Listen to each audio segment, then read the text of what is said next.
Segila lo gue lah.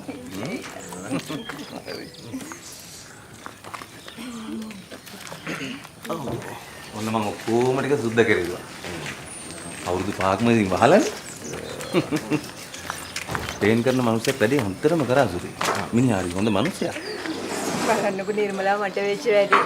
තාත්තට promotion හම්බ වෙනකොට කොළඹ ඉඳන් නුවරට යනවා. පුතාට රස්සාව හම්බ වෙනකොට ආයි නුවරින් ඉඳන් කොළඹට එනවා. මේ දෙන්න බලා ගන්න වරෙන් මට වෙන වැඩක් නැහැ. බලපන් ඉතින් රස්සාවෙන්ම ලෝන් දාලා ගෙවල් හදලා රස්සාවෙන් ඉඳම ඒව වහලා දාලා ගිහලා රෙන්ට් එකට ඉන්නවා. සහන් පුතා කවද ඉංග්‍රීසි දැන් ආවේ? ගිය සතියානේ. මං අශාන් බලන්න ආවේ. කොහෙන්ද අශාන්? මේ අද අශාන්ට වන්න මොන ඉන්ටර්විව් එකක් තිබ්බේ රාගෙනකොට එන්නේ.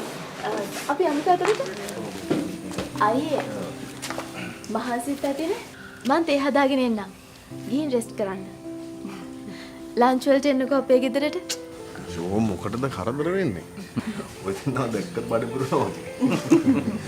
ඒ බව දන්නවනේ අපිට කෑම හදන්න නැති ඉන්න තිබ්බා. අපරාධේ.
Good morning auntie.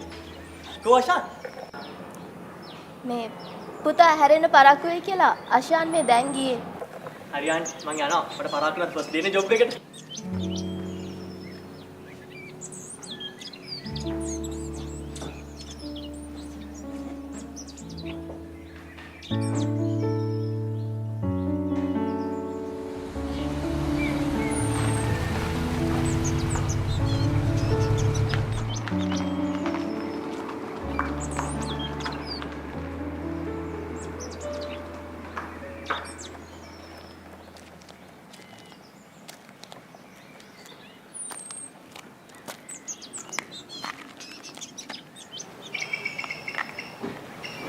මට ඔයාලට කියාගන්න බැරුව හිටිය අප්සරා. අශයන් පුතා ලොකු දුකකින් ඉන්නවා. පුතා දැන් ඉන්ටර්විව් එක 50කට වැඩි ගියා. කො එකක්වත් හරියන්නේ නැහැ. පව්. දරුවා ඇදිලා ගිහිල්ලා ඉන්නේ. නිම්මි මට ආපු ගමම තේරුණා මොකක් හරි වෙනසක් තියෙනවා කියලා. ඕකනේ මම හැමදාම ඔයාට කිව්වේ. හරි. යා. එන්න මාත් එක්ක. යා. එන්නකෝ.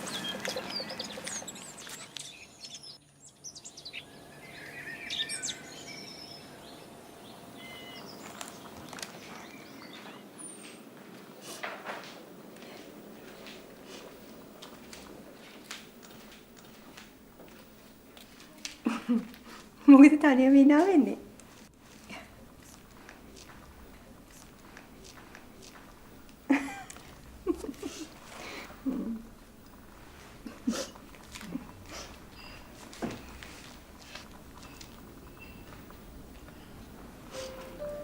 අනේ මට වැරදුනේ කොහෙද අප්සරා?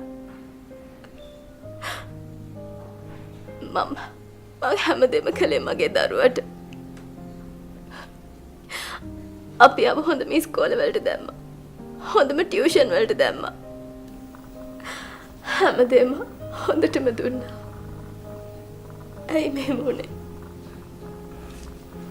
වැරද්ද තියෙන්නේ ඒ දුන්න කිසිම දෙයක නෙමෙයි නිර්මලා.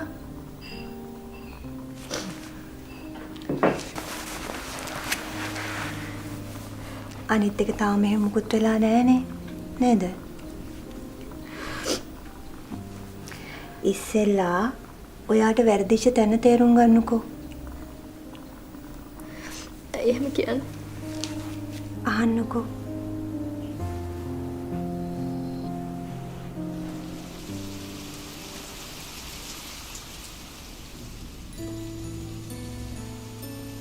සුරේෂුයි මමයි දෙන්නම පුතා ලැබෙන්න ඉන්නවා කියලා දැනගත්ත දවසේ ඉඳලා නිරෝගී මානසිකත්වයක් එයාට හදන්නේ කොහොමද කියලා එකතු වෙලා කතා කළා. කතා කළා විතරක් නෙමෙයි, ඒ වෙනුවෙන් අපි දෙන්නම එකතු වෙලා වැඩ කරා.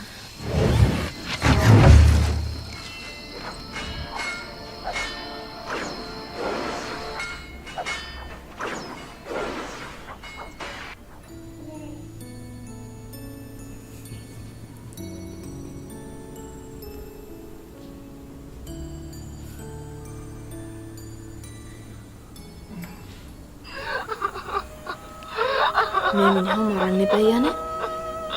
කරන්න තියෙන තරම් වැඩ ටික ඔක්කොම කරලා බලන්නකෝ අර කෙල්ලට කරපු දේ. මේක කතාවක් අලු.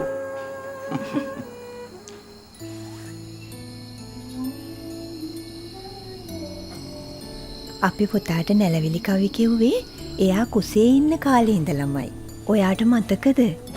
ඒ කාලේ හිටපු මිඩ්වයිෆ් නෝන අපිට කියලා දුන්න විදිහට අපි බබා හම්බෙන්න ඉන්න කාලේ ඉඳලා මෙයාට කතා කළා.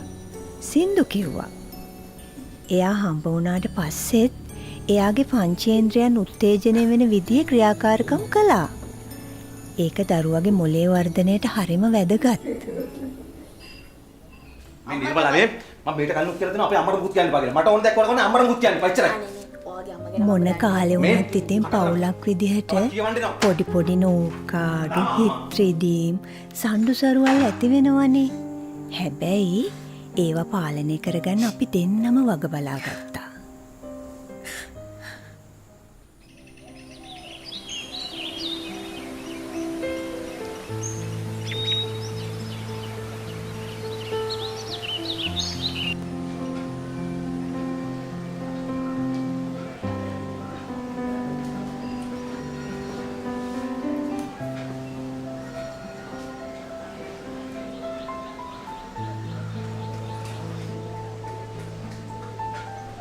බර හොඳයි අම්මා ඔයාගේ.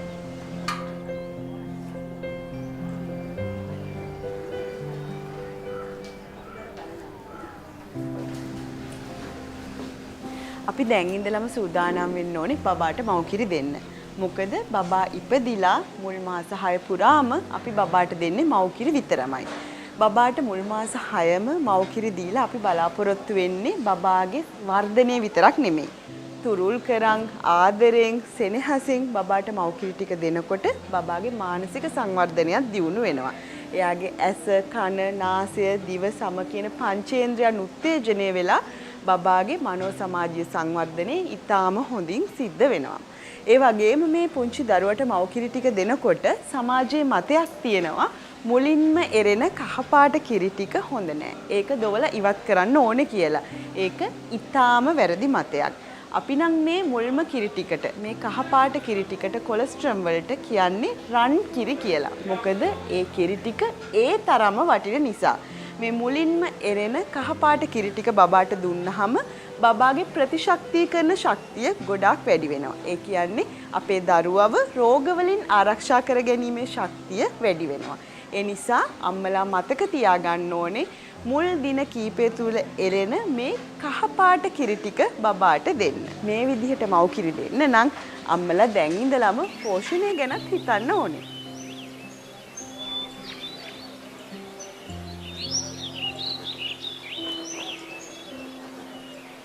මතකද ක්ලිනික් එකේදී කිව්වා දරුවගේ ඇස් දෙක දිහා බලාගෙනම කිරි දෙන්න. මොකද පළවෙනි බැඳීම ඇති වෙන්නේ එතන කියලා. අනික අපි කිරි දෙන ගමන් පැටියව අත ගන්නකොට ආදරය කරනකොට එයාට ආදරය හා රැකවරණය දැනෙනවා. අම්මගේ සුවඳ දැනෙනවා. ඉතින් උතනින් පටන් ගන්න බැඳීම තමයි දරුවා එක්ක ජීවිත කාලෙම තියෙන්නේ. අන්න මේ රජු රම්බෙන්නේ එනවලු දැන් මේ මිනිස්සයා. නේද? ඔක අපේ. ඊට පස්සේ ඇවිල්ලා ගියා රජුගේ මම දැන් ප්‍රශ්න තුනක් අහනවා. අප්සරා. ඔය ළමයා මොකද කඬපුවාවේ? ඒක ඔයගල මුකුත් වෙන්නේ නැහැ නේ. නැත්තම් යා අඬලම දේවල් දිනා ගන්න බලනවා. නේද? එහෙම වුණොත් වැඩ සෑහෙන වදයක්. අපේ නම් අසන් පුතා වෙලාවට හෝ ගාලා අඬනවා. අපි නම් ගන්නෑ. යාටම ඇති වෙලා නිදාගන්න. අනේ ඒක නම් එච්චර හොඳ කතාවක් නෙමෙයි මහේෂ්. අපි ළඟට ගියාම තමයි යාට දැනෙන්නේ යා ආරක්ෂිතයි කියලා. අපි යාගලෝට ටික ටික දෙන්න ඕන දේ තමයි රැකවරණය හා විශ්වාසය. අපි ළඟට ගියාම තමයි යාගේ බයසකෙන්න තෝ යන්නේ. තාම මේ ලෝකෙට හුරු වෙනවනේ.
මොකද කරන්නේ? වෙන කුරුටු ගන්න තැනක ඇත්තම නැද්ද බිත්ති කුරුටු ගන්න? වාට පේන්නේ නැද්ද ළමයි බිත්ති කනවා? කොහෙ පේන්නේද ඉතින්? හරිද පාඩු? ගන්නවා. නිර්මලා මේ ළමයින්ට පොඩි කාලේ ඉඳන් පුරුදු කරන්න මේවා කාබාසිනා කරන විදිය නෙමෙයි. මේවා රැක බලා ගන්න විදිය.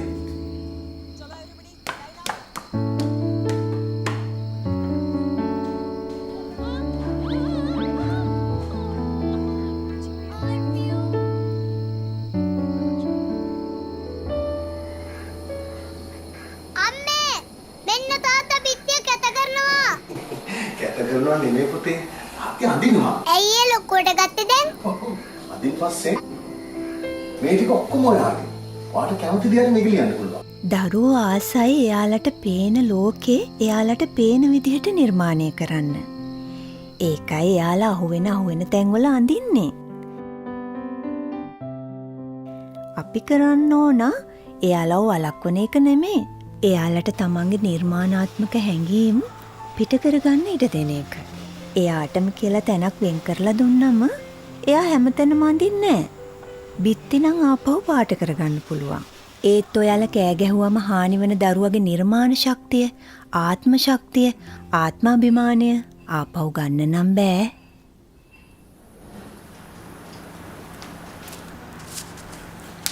මගේ පුතා අද ඉඳන් අතින් කන්නවා. ඔයා දැන් ලොකු බබෙක් නේ. කන්නකෝ. කන්න පුතේ. හරි. අම්මේ පුතාට ලස්සන කතන්දරයක් කියලා දෙන්න. ඒක මේ කාටුන් එකට වඩා ගොඩාක් ලස්සනයි. හරි? ඔන්න ඉස්සර එකම දෙන්න අම්මේ දෙන්න.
අපරාධි මම වරුවක් වැඩ කරලා මම කොන්සර්ට් එක බලන්න. බලන්නකො අනිත් ළමයි කොච්චර ලස්සනට කළාද? අපේ කෙනාට තමයි මොනවත්ම බැරි නිර්මලා. කොච්චර නම් පුරුදු කෙරෙව්වද ඉතින්? මං හිතුවා ගෙදරදී කරපු විදියට මෙයා අනිත් ළමයින්වත් පෙරලගෙන නටයි කියලා. අම්මටයි තාත්තටයි ආදරේ නෑනේ. ඒකනේ අපිට මෙහෙම ලැජ්ජ කරන්නේ මෙයා. කෝ පුතාලා දෙන්න ගිහලා සෙල්ලම් කරන්න. එන්නේ. යන්න. නිර්මලා. ඒක පොඩි එකාට කියන්න තරම් හොඳ කතාවක් නන් නෙමෙයි. මොකද්ද? බලන්නකෝ අෂාන් කොච්චර බය වෙලා දෙන්නේ කියලා.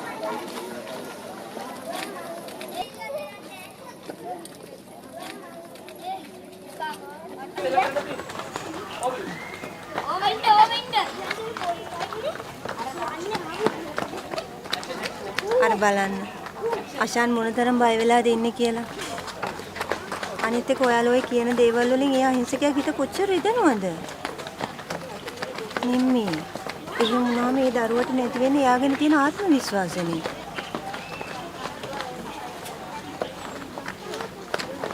ඔයා හිතන්න ඕනේ අෂාන් ස්ටේජ් එක උඩදී මුකුත් නොකර හිටියේ ඇයි කියන එකයි.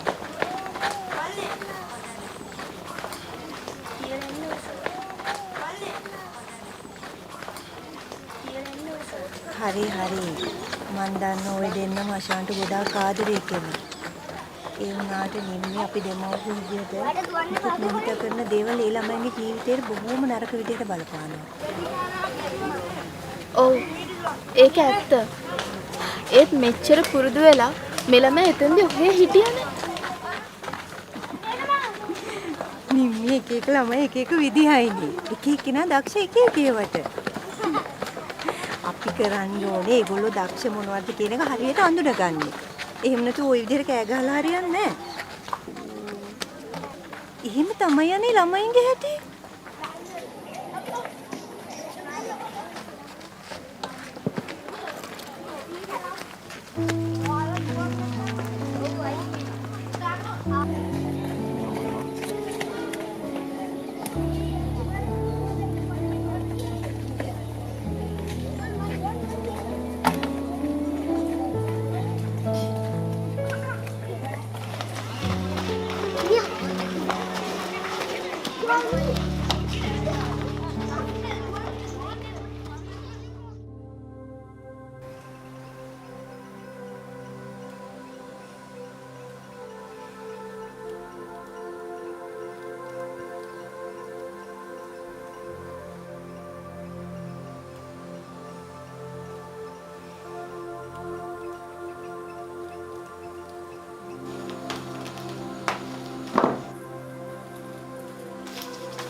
අපි කවුරුත් උත්සාහ කරන්නේ අපේ දරුවන්ට නරකක් කරන්න නෙමෙයි නිර්මලා.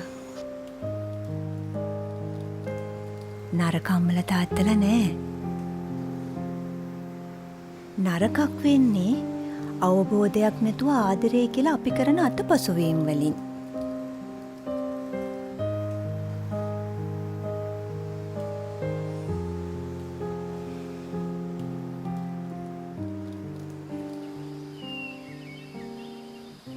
කුඹියක් හොයාගමුද අපි? දේවල් දිහා කුතුහලයෙන් බලන්න. නිරීක්ෂණය කරන දේවල් වලින් අලුත් දේවල් හිතන්න. දේවල් තේරුම් ගන්න එක තමයි මේ කාලේ යාලට කරන්න පුළුවන් හොඳම දේ. කෝඹින්ගේ ගේ කොහෙද බලමු? කුඹින්ට කියන්නේ ගුලක්. ඒකනේ පුතේ.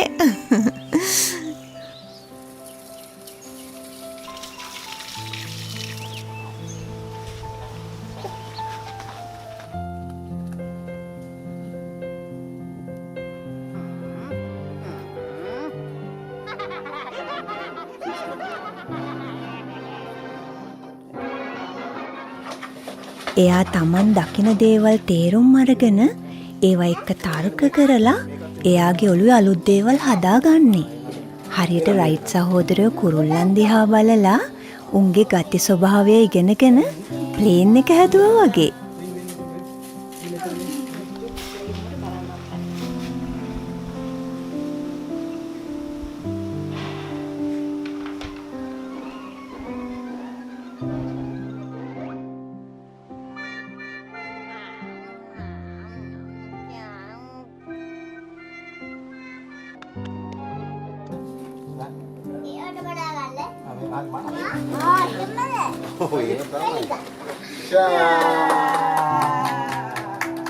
හරි මට දැන් දෙන්න බෝංචි කරල් 4ක්.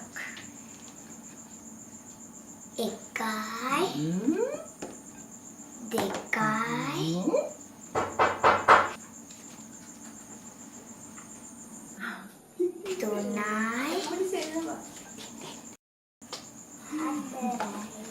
හරියට හරි. දැන් පුතා ওই ටික ගණන් කරලා මේකට දාන්න ඕනේ. හැබැයි අම්මිට ඇහෙන්න ගනින්නේ. ඇයි පුතේ? නර්සරි එකේ ගණන් කරන්න කියලා දෙන්නේ නැද්ද? අප්සරා මේ නර්සරි එකේ නම් කිසිම දෙයක් හරියට කරන්නේ නැහැ වගේ. ළමයින්ට අකුරු කියලා දෙන්නෙත් නැහැ. ඉලක්කම් කියලා දෙන්නෙත් නැහැ. කොහොමද මේගොල්ලෝ එක වසරට ගියාම වැඩ අල්ලගන්නේ? හරි. දැන් අශානුත් ඇවිල්ලා ඉන්නේ. පුතා ගිහිල්ලා අශානක සෙල්ලම් කරන්නේ. හරි. අම්මේ මං වැලි සෙල්ලම් කරන්නද? අනේ පාපුතේ පා. මෙයා වැලිනා ගනි. කරන සෙල්ලම පුතාලා මේ ගේ ඇතුලේ ඉඳන් කරන්න.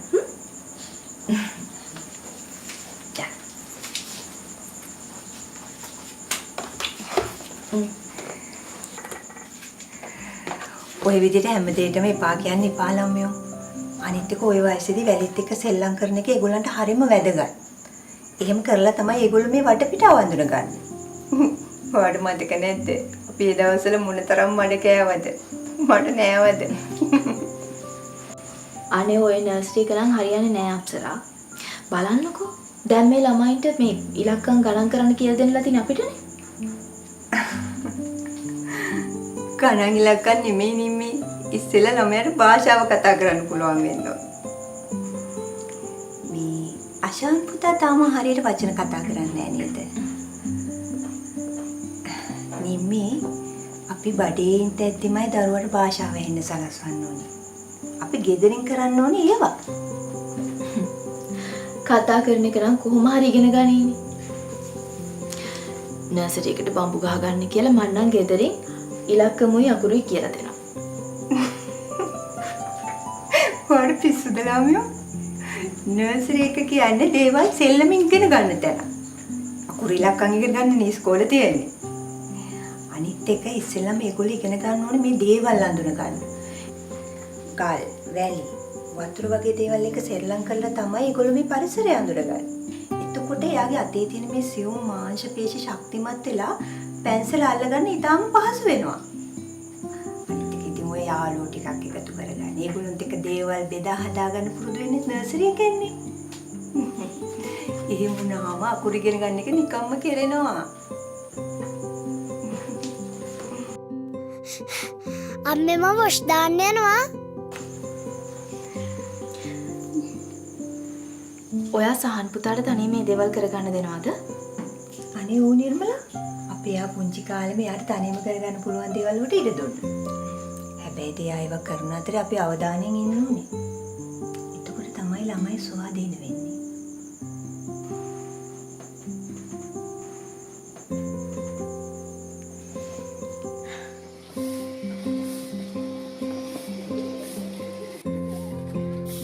මේ දරුවෙක් හොඳටම හැදෙන කාලෙනේ නිර්මලා. ඒ කාලේ දරුවා එක තැනකට වෙලා ටීවී බල හරි ගේම්ස් ගගා හරි හිටියොත් පෞරුෂය දුර්වල දරුවෙක් තමයි නිර්මාණය වෙන්නේ. අපේ නේසියට අපි කරන දේවල් වලින් එයාව අයින් කරලා එයාව ප්‍රායෝගික ක්‍රියාකාරකම් වලට එකතු කරගන්න ඕනේ. එතකොට එයා තමන්ගේ පරිසරය ගහකොළ ගැන නොදැනීම ඉගෙන ගන්නවා. කාලයක් යද්දී ඒක එයාගේ විනෝදාංශයක් වෙයි. ඉස්සර මම අපේ සහන් එක්ක එකතු වෙලා පිහාටු පොතක් හැදුවා. මුද්දර පොතක් හැදුවා. මල් පොත් ඇස්සේ දාලා වේලලා මල් පොතක් හැදුවා. ඊට පස්සේ එයා තනියම ඒ දේවල් කරගෙන ගියා. එයා කුරුල්ලෝ මල් වර්ග විතරක් නෙමෙයි ගොඩාක් ගස් වර්ග ගැන පවා දැනගත්තා. දරුවන්ගේ මුල් ගුරුවරු අපි නිර්මලා.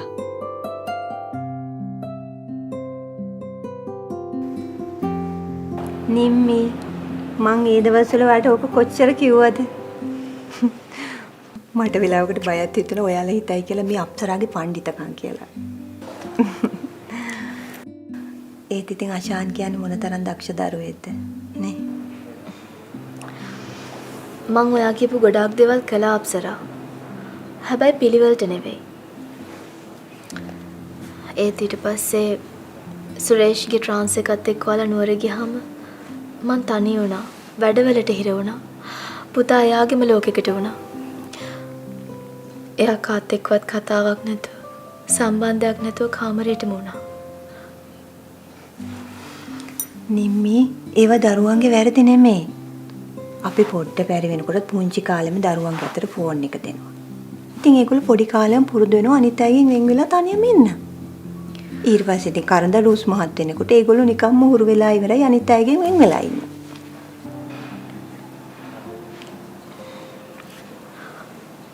අන්තිමට යාට කාත් කවුරුත් නැති වුණා. එයාගේ සහෝදරයෙක් වගේ හිටියේ සහන් පුතානේ. නිම්මි ඔයා කොච්චර ආදරණීය අම්මා කෙනෙක්ද කියලා දන්නේ මමයි. අපි ආයි අශාන්ට කතා කරමු. දැන් සහනුත් ඉන්නවනේ.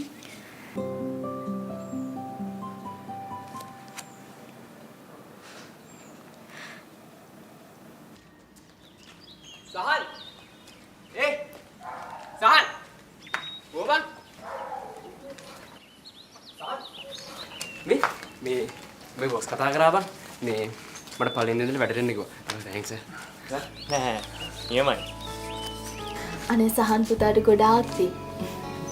පුතා අපිට කරේ ලොකු උදව්වක්. මං කරපු එකම දේ අපේ බොස් ටම්දල දීප එක විතරයි. මෙයාට දීප එකම අවුල මම ඉන්ටර්වියුස් වලදී පොඩ්ඩක් බය වෙනවා. හැබැයි මම ඉන්ටර්වියුස් වලදී බය වුණාට මං එනකම් පොඩ්ඩක් කැබින් එකේ ඉන්න කිව්වම එතන හිටපු කෙල්ලොන්න නම්බරේ දීලා තව Facebook එකේ මත් ඇඩ් කරගෙන. බොරු අම්මේ බොරු කියන්න බාපන් උඹ.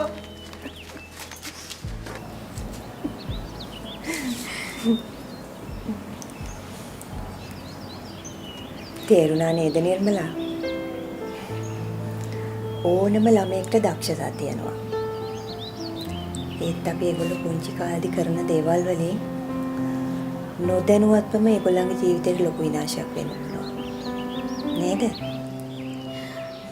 අනේ ඔයාලා මේ කරපු උදව්වට කොහොම ස්තුති කරන්නද මන්ද? අශාන් පුතාට දැන් පොඩි හරි රස්සාවක් ලැබුණා. පොඩි රස්සාවක්? ඔයා ළමයා වායි වට්ටනවනේ. පොඩි රස්සාවල් කියලා දෙයක් නෑ ළමයා.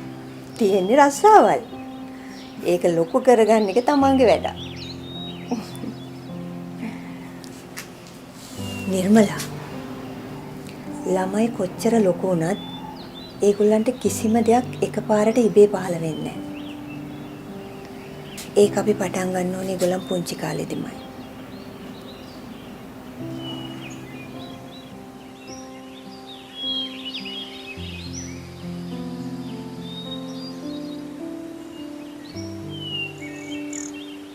මුල්ලමාවිය කියලා කියන්නේ මනුස්ස ජීවිතේ ඊටාම වැදගත් කාල පරිච්ඡේදයක්.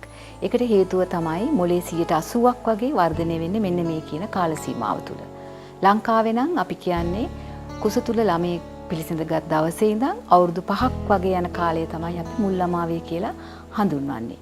ඉතින් ඒ අවස්ථාවේදී ඇත්තටම මේ දරුවෙකුගේ සෞඛ්‍ය, පෝෂණය, ඒ වගේ මේ දරුවා ලබන අත්දැකීම් සහ දරුවාගේ වටපිටාව එයාගේ ජීවිතයට ඊටාම වැදගත් සාධකයක් වෙනවා මේ අවස්ථාවේදී. ඉතින් ගොඩක් වෙලාවට මම මේක සංසන්දනය කරන්නම් ගෙදරක අත්තිවාරම දානවා වගේ. අත්තිවාරම ශක්තිමත් නැත්නම් පහු කාලයක ගෙදර ඉරිතලනවා. ඔය ප්‍රශ්න ඇති වෙනවා. ඒ දෙයමයි අපේ මනුෂ්‍ය ජීවිතයටත් එන්නේ. හරි කාලේ අත්තිවාරම ලැබුණ නැත්නම් අනිවාර්යයෙන්ම ඒ දරුවට ඉදිරි අනාගතයේදී ප්‍රශ්න වලට මුහුණ පාන සිද්ධ වෙනවා. ඉතින් මේකට ආදරය සහ රැකවරණය කියන එක ඊටාම වැදගත් වෙනවා. නමුත් අද කාලේ දෙමව්පියන්ට නොයෙක් හේතුන් මත දරුවොත් එක්ක කාලය ගත කරන්න අවස්ථාවක් හම්බෙන්නේ නැහැ. අවස්ථාවක් තිබුණත් අපිට වෙන වෙන දේවල් වලට අපේ දෙමව්පියෝ යොමු වෙනවා. ගොඩක් වෙලාවට අම්මලා තාත්තලා ටෙලිවිෂන් වල ටෙලි ඩ්‍රාමා බලනවා. එහෙමත් නැත්නම් මොබයිල් ෆෝන්ස් වල, එහෙම නැත්නම් iPads වල නොයෙක් දේවල් කරනවා. සමාජයත් එක්ක නැත්නම් පවුලත් එක්ක සම්බන්ධයක් නැහැ. දරුවට කතා කරන්න වෙලාවක් නැහැ. ඉතින් මම හිතන්නේ ඇත්තටම හැම වැඩිහිටියෙක්ම දෙමව්පියෙක්ම මේ ගැන පොඩ්ඩක් හිතන්න වෙන කාලයක් ඇවිල්ලා තියෙන්නේ. ඉතින් මම මෙතෙන්දී පොඩි ඉල්ලීමක් කරන්න කැමතියි. මොකද අපි පවුලක් හැටියට හැම පවුලක්ම දවසට පැයක් යොමු කරන්න පුළුවන් නම් තමන්ගේ පවුල, තමන්ගේ දරුවෝ එක්කලා කෑම වේලක්, රාත්‍රී ආහාර වේල එකට අරගෙන සතුටු සාමීචියේ යෙදෙන්න. ඔයගොල්ලන්ට ඒකෙන් ලොකු වෙනසක් පවුලක් හැටියට දකින්න පුළුවන් වෙයි. ඉතින් මම හිතනවා මේ චිත්‍රපටය, කෙටි චිත්‍රපටය හරහා අපේ දෙමව්පියෝ, වැඩිහිටියෝ ගොඩාක් පණිවිඩ ලැබුණා. ඉතින් මං හිතන්නේ ඒ පණිවිඩ අරගෙන ඔබගේ දරුවාගේ අනාගතය සුරක්ෂිත කරන්න ඔබට ලොකු වගකීමක් තියෙනවා. ස්තුතියි. සුබ දවසක්.